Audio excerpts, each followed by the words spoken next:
Estamos iniciando mais um Autores e Livros, um programa da TV Assembleia que leva até você esse conjunto de escritores e escritoras, pessoas que se dedicam a traduzir a sua inquietação intelectual, a sua inventividade, a sua capacidade de ficcionar, de poetizar em livros. Livros, livros e mais livros, livros à mão cheia. O livro, esse objeto civilizatório que certamente ainda vai conviver com as novas tecnologias, tanto da escrita quanto da leitura do mundo contemporâneo. Nós temos o prazer de receber aqui no Autores e Livros desta semana o Jorge Rain.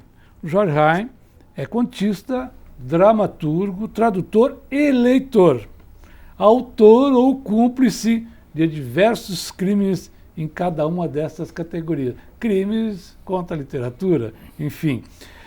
O Jorge ele está radicado no Brasil, ele é uruguaio, ele está radicado no Brasil desde o início da década de 70, já, Jorge.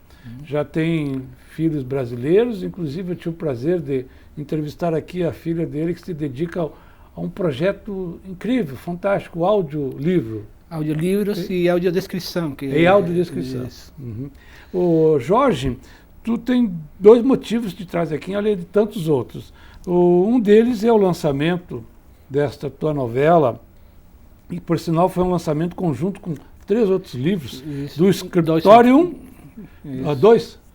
o Scriptorium de Investigação para o Assassinato da Literatura, junto com o Zanota e com o Mário Pirata. Júlio Zanota Vieira e o Mário Pirata com a poesia.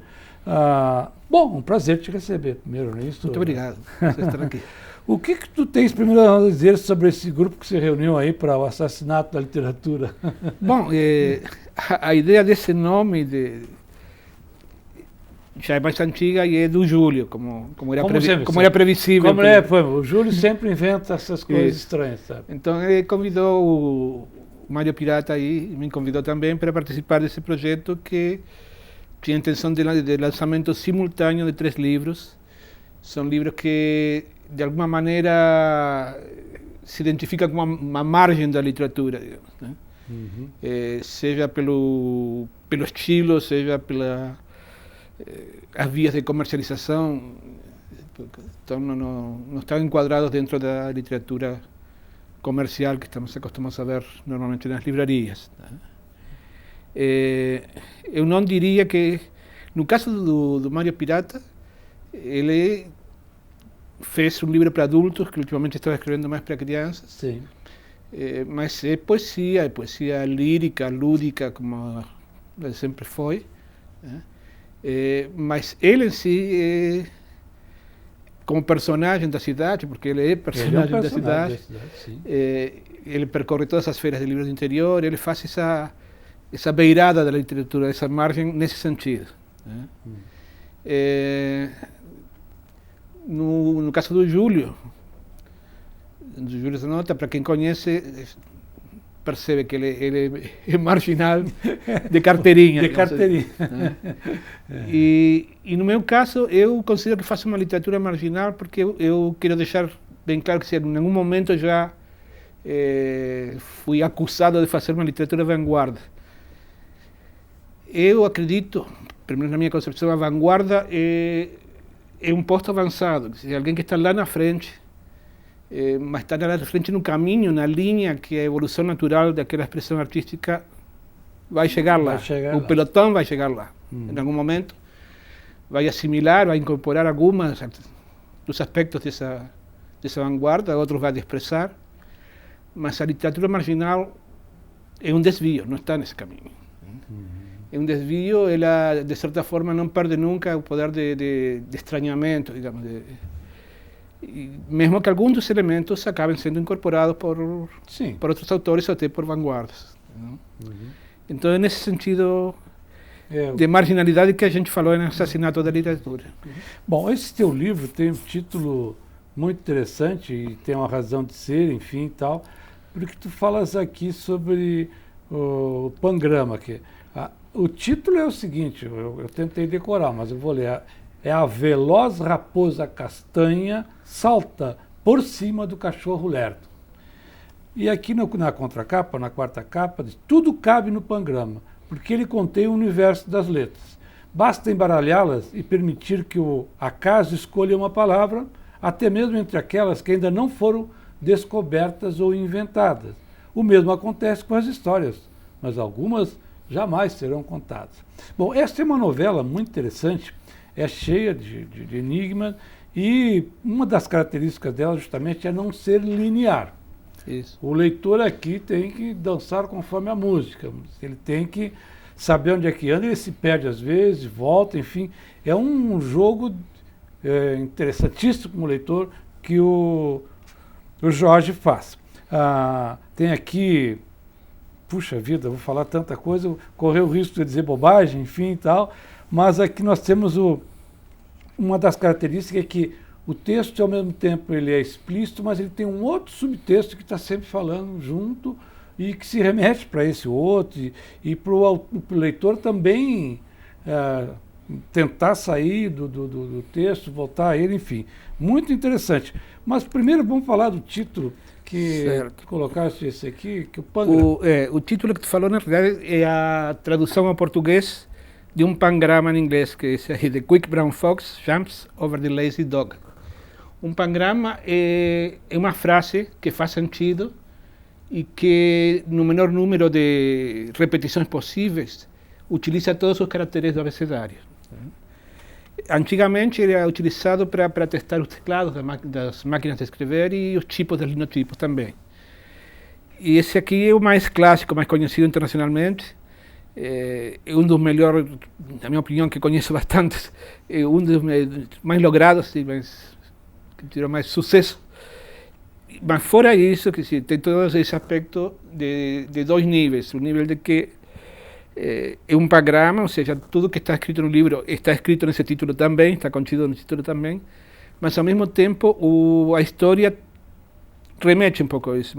Esse título é uma metáfora da história que está sendo contada, o que tentamos contar nesse livro. Uhum. Aqui diz assim, talvez por desconhecer o benefício de um pai reconhecido em cartório e afeto, ainda na infância, Stainless Steel. Stainless Steel. Tem uma referência aqui? Sim, Stainless Steel é aço inoxidável, é verdade. Pois eu tenho visto que todos os títulos aqui, os nomes dos personagens têm isso aqui. Abraçou com certo alívio a doutrina que adota todos os homens como filhos de Deus, mas foi só na metade da vida, um pouco além da média do comediante Dante, por ser o reverendo um otimista em relação às expectativas, que percebeu o encargo de ser filho dileto e não mais um dos tantos.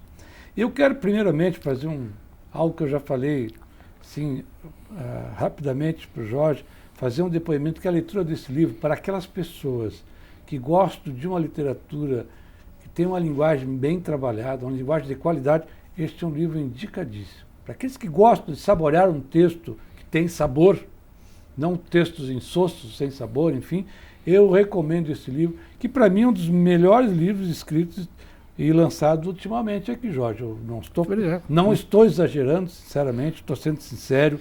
É um livro muito, muito exigente para o leitor. Eu me perdi muitas vezes aqui, vim, até por isso que as editoras convencionais não vão editar. Isso. Uhum. Ele exige uma participação do leitor, no sentido que é um pouco como um mosaico, digamos. Um mosaico onde estão faltando algumas peças que o leitor tem que descobrir, além de ele mesmo colocar na ordem em que forma quebra-cabeça. Então é interativo nessa necessidade de comprometimento do leitor com a leitura. Uhum. E é muito interessante aqui as denominações que tu escolhes para alguns personagens, para outras pessoas. Vamos dizer, aqui nós estamos em volta de um concurso municipal de escultura na areia. Isso. Não é? A jovem licença poética, que é o nome também, mas já começa o nome de personagem com a licença poética, que acumulava os cargos de secretária da Cultura e de filha natural do prefeito com emérita barda, fundadora do Grêmio Literário Feminino, trovou em filial tributo à poetagem matéria. Qual cidade importante nosso torrão vai ter a partir desse instante sua areia de lazer? Isso. Uma também tem muita, mas muita ironia. Tem, É ironia fina, assim. Sabe que é uma ironia que em alguns momentos tem, por incrível que pareça, eu brinquei, tinha que ser um uruguaio para escrever um livro em português tão primoroso como esse. Tem a certa ironia até machadiana, que eu percebo assim, em algum momento, mas finíssima, assim, que a pessoa tem que saber perceber aqui que não é. Tem aqui deixa eu ver onde é que eu anotei aqui. Bom, olha só. Olha como é que é. E todos os capítulos são abertos com uma das linhas uma das letras do alfabeto do alfabeto, porque se refere faz parte também do jogo todo. Né? Você faz parte do jogo todo aqui. Se a pessoa alterasse a ordem dessas letras, teria alguma... Não, a sugestão é alterar, é justamente a pessoa poder ler na ordem que quiser os capítulos. Sim, porque depois todos se entrelaçam. A história vai acabar sendo a mesma, mas o acesso do leitor à história vai ser um caminho diferenciado. Interessante. Por isso que alguns vão chamar depois outras obras tem trabalho de vanguarda, enfim, né? Enfim, mas é uma coisa que está à margem justamente do que se produz literariamente. Por exemplo, a letra G diz assim: o bom filho a casa torna, um ditado, sussurrou o locutor abstêmio fala mansa. Olha, o nome do locutor é abstêmio fala ao microfone, arrebatando os fluidos das prezadas ouvintes até o ponto de cauda. Para lá. Pode escrever uma coisa. Arrebatou os fluidos das prezadas ouvintes até o ponto de cauda. Isso já é uma construção poética aqui, né? E arrastou o que restava dos escrúpulos em um bolero antológico, daqueles que justificam a produção e o lucro das indústrias de lenços de papel. E aí vai indo, então. Aqui onde é que estava a drogaria que exibia na sua fachada uma nova machada. Haviam-se milagres. Uma farmácia, uma drogaria que faz o aviamento de milagres. Olha aqui, o Largo da Liberdade, o nome do lugar, do outro lado da praça, um outro personagem chama-se Fiat Lux. Então, essa escolha dos personagens, um dos personagens é o Supremo General Armando Guerra, que começa na história, um militar que era um grande macho, assim, da coisa, e que depois teve uma transformação na sua vida, né? Isso. Aí tem uma ironia também muito grande. E o que tu nos diz, Jorge? Eu estou aqui perplexo tentando te...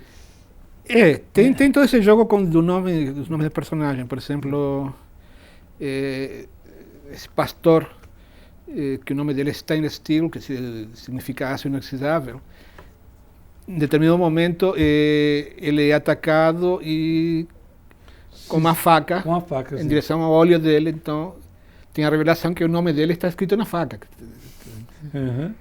Então tem a revelação que o nome dele está escrito na faca. Na lâmina da faca. E tu escreverias, ou como é que tu colocaria essa tua novela? Claro que não é naquela coisa do fantástico latino-americano, coisa assim. Mas aonde que eu estou com dificuldade de escrever, de situá-la assim, uma opção que fizesse pela narrativa. Sim, eu tenho essa mesma dificuldade, até em termos de gênero. Eu coloquei porque a ficha bibliográfica exigia alguma coisa, então está como novela. Não sei se é uma novela.